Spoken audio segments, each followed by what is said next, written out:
What's going on, everybody? How are you? Welcome back to the Deep State News Network. I am your host, Ian Ovens. It is Wednesday, March 24th. I hope everybody's having a wonderful night out there. I'm uploading a second video today. Was playing around with some stuff and figured I'd upload another one. I was looking at the news. There's a lot of stuff going on with the border, with gun control, with Biden, this whole administration just doing exactly what we knew they were going to do, which is not run the country and play racial politics and all this stuff. So it's Wednesday, March 24th. I thank you guys for tuning in. Please make sure you share, like, subscribe if you enjoy this content. We are also on BitChute. If you're watching this on BitChute, we are also on YouTube. And if you're watching this on YouTube, go over and check out our BitChute. I will make sure that I have the links for both of those down in the description, so you guys can go and check those out. Some different content on each one. But the first thing, guys, we're going to get into here is Biden putting Kamala in charge of the border crisis after yesterday's cackling by the plane about not going down to the border. I don't know if you guys remember, I did a video earlier showing Kamala. A reporter or something asked her, and so, are you going to be going down to the border? And she said, well, not today. And she did her infamous cackle. And then now she's in charge of it. So we're going to take a look at this article, but I wanted to play the cackle for you one more time, though, too. I want to play the cackle for you one more time because some of you may not have seen it. Some of you may not know what I'm talking about. So I'm going to play it real quick just to refresh everybody's memory. The disaster at the border. All right, I got it. I didn't have that ready, so I'll share my screen here. And play funny. Kamala Harris apparently thinks so. The vice president being ripped for this tone-deaf reaction to the growing crisis. Do you plan to visit the border? Not today, but I have before, and I'm sure I will again. I wonder if the vice president thinks this is funny. Yeah, that's all we really need to see of that. I just wanted you guys to see her reaction. And then today it comes out from Trending Politics that Joe Biden has put her in charge of the border crisis. So yesterday she wasn't in charge of the border crisis.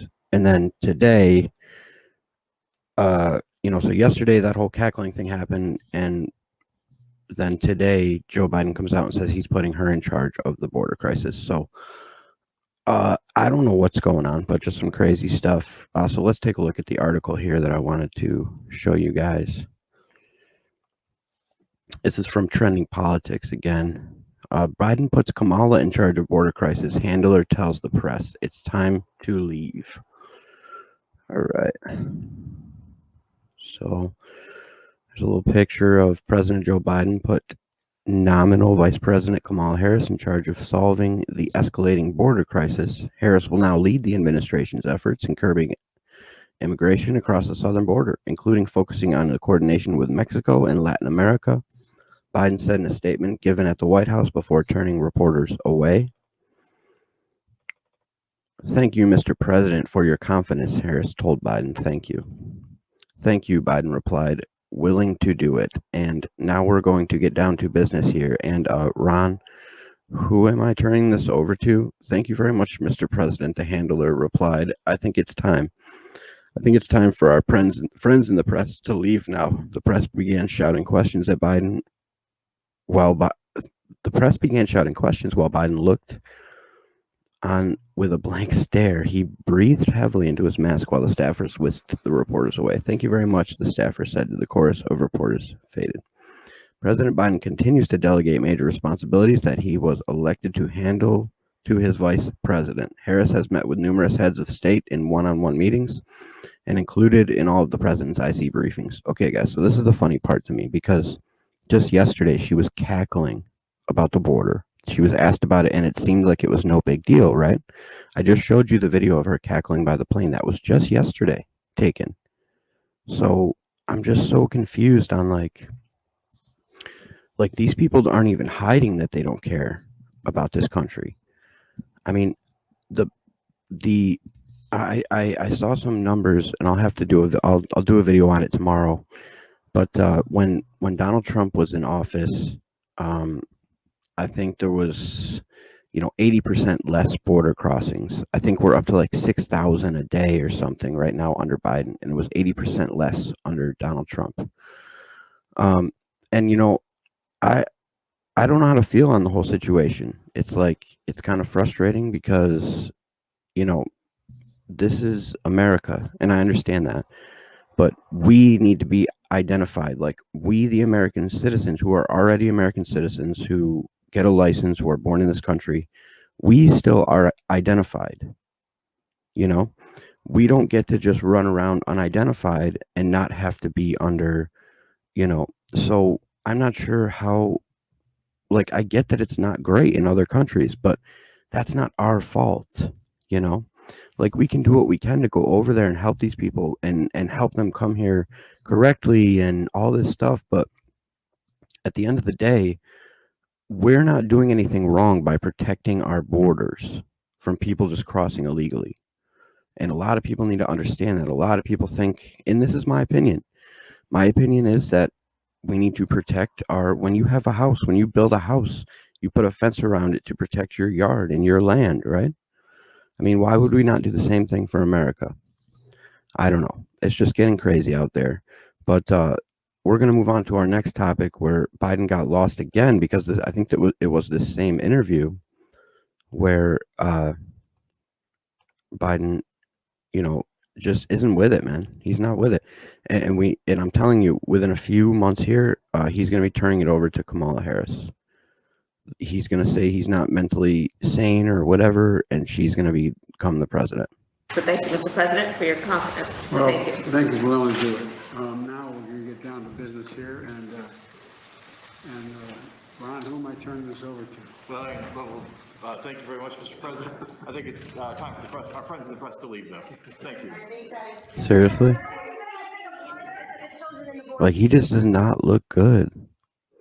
Like, why is he not addressing anything? He doesn't talk to how are the American people supposed to know what's going on and what he's doing if he doesn't tell us?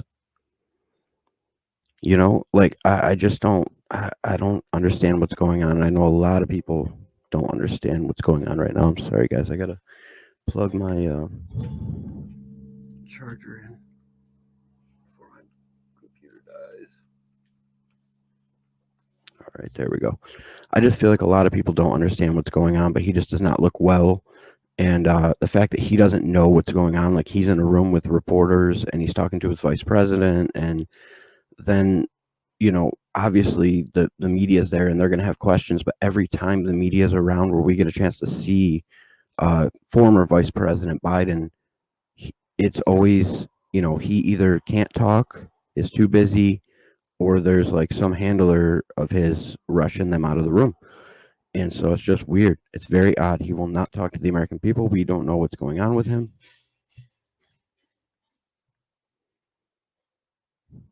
I don't know what that was, guys. I'm sorry.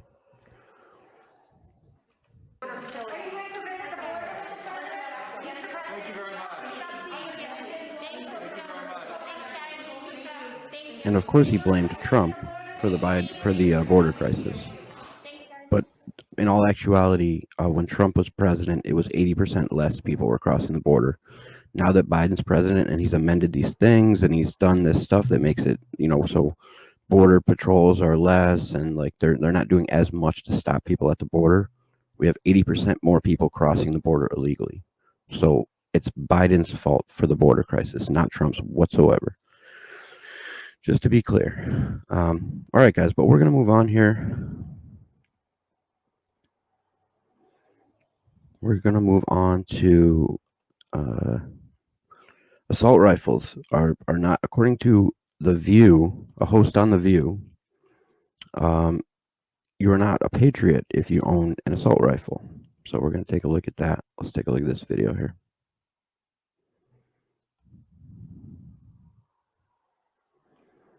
Unfettered right to own assault rifles. That is not freedom, because I feel like a hostage right now.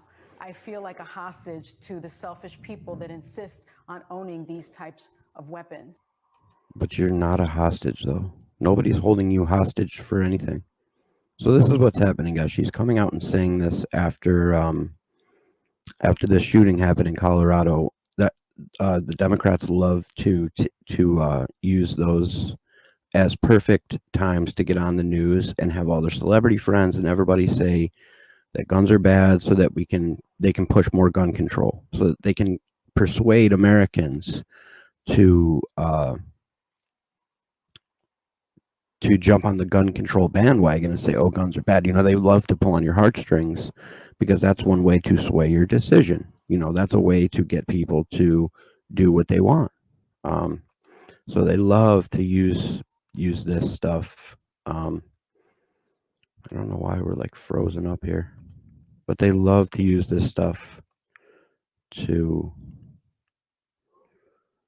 Anyway, I'll just read it. The View host Sonny Hostin said Tuesday that anyone who owns a so-called assault rifle is not a patriot, in response to the mass shooting in Boulder, Colorado on Monday, which most mass shootings, 11 out of 19 mass shootings, have been done with handguns or other weapons, or 11 out of 19 mass murders have been done with handguns or other weapons. Yes, assault rifles have been used, but people don't understand that an assault rifle is not like an M16. It's not a military weapon. An assault rifle is basically no different than a pistol, where it's one round. You can shoot one round at a time. One pull of the trigger shoots one round. They have different weapons and stuff in the military where we're talking about automatic weapons, and assault rifles are not automatic. So the ones anyway that you can have in this country legally, the ones that you can carry, that you can get a carry permit for. So she says, I don't think we can any longer equate freedom with the unfettered right to own assault rifles, but it is a right though. So guys, this is my issue with gun control, because no matter how long Democrats have been trying to take our Constitution away, the Second Amendment of the Constitution states that we have the right to bear arms, and that no government should ever infringe on that right. So, and this isn't the issue, this isn't the issue. We need more mental health things for people. We need people to start caring about others and being kind to others, and teaching our kids these things. And we need to start that assault rifles are not the problem here. People are not going out and killing other people because they have the weapon. They're doing it because they need help mentally. They're not okay. So, but for a long time, Democrats have been on the bandwagon of, when these things happen, then that's the time to go on the media and to push for gun control, gun control, gun control. If there was no guns, this wouldn't happen. That's not true.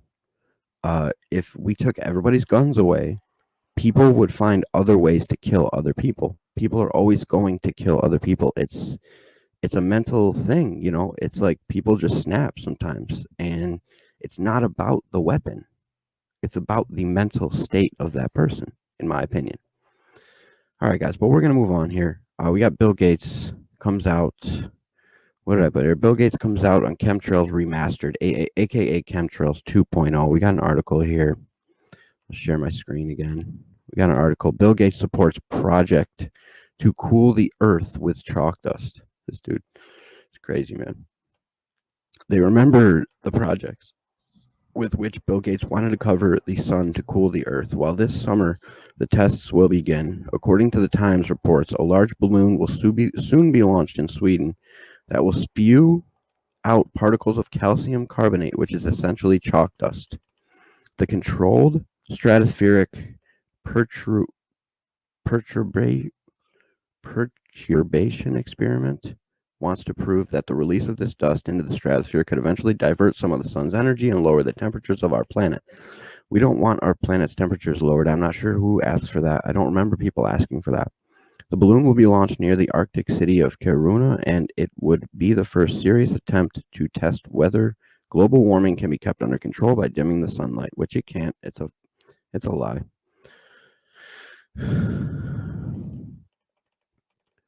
The research is carried out by scientists at Harvard University and financed by private donors, including the founder of Microsoft, and has the purpose of achieving that the light of the sun is reflected outside the atmosphere of our planet. Guys, this is going to end up hurting us. I hope we know that this is going to end up being, cancerous. It's got chemicals in it. It's chemicals. It's. I don't understand the reason, any reasoning over any period of time of why any government agency or any, billionaire, trillionaire, whatever, has decided it was a good idea to be spraying chemicals in the atmosphere, in the sky, because those chemicals are going to pour down onto all the millions and billions of people all over the world. So, you got to question these things and be like, why is this something that they're doing? Like, what are they getting out of this? Because I know they aren't doing it because they think, oh, this is going to stop global warming. They don't want global warming to stop. That's just something that they're making up that, in my opinion, I don't believe that global warming is a real thing. I think that for people have been talking about the world ending for a long time, and we don't know what's to come. But global warming is not something that is a major, major concern to me. But anyway, guys, thank you guys so much for tuning in. I appreciate it. I hope you guys enjoyed this episode. And yeah, please make sure you share, like, subscribe, share with your friends. I love you. I salute you. I will see you guys tomorrow. Peace out, everybody.